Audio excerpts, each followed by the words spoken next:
And then I'm going out to the industry to say, okay, who did something fabulous across the nation last year that I can learn from?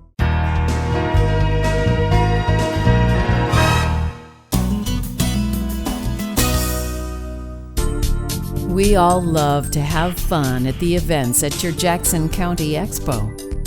You might be surprised at how much goes into making these events happen every year. Here's a little peek behind the curtain of what it takes to run the Jackson County Expo. Hello, I'm Bill Mance with Jackson County Close-Up. Thank you for joining us today. We're here with Helen Funk. Helen is the director at your Jackson County Expo. Thank you for joining us today, Helen. Thank you. When you're pulling together the schedule or you're working on stuff, how do you kind of plan for events just to get ready to turn the key and open the gates for everybody to come enjoy?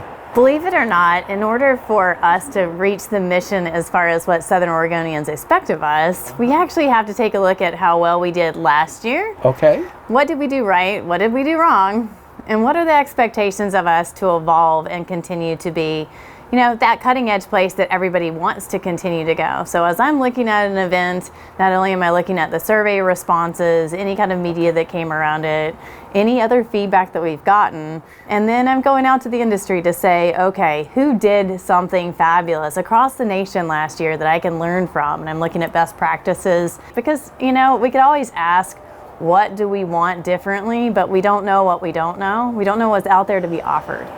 Tell us kind of the work that has to be done by your team as well as for you as a big event is planned. We start making plans for 2021 already now.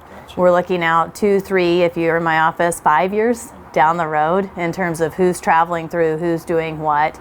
But as we get closer and closer to these events and getting all the various contractors, vendors, and staff in place, I mean, it takes a small army to pull off most of these things. I mean, I rely heavily on intelligent people who are highly qualified to do what they do, and they're flexible and they know the industry and willing to jump on a different piece of equipment or do the things that they need to do to make sure the events are going to go well.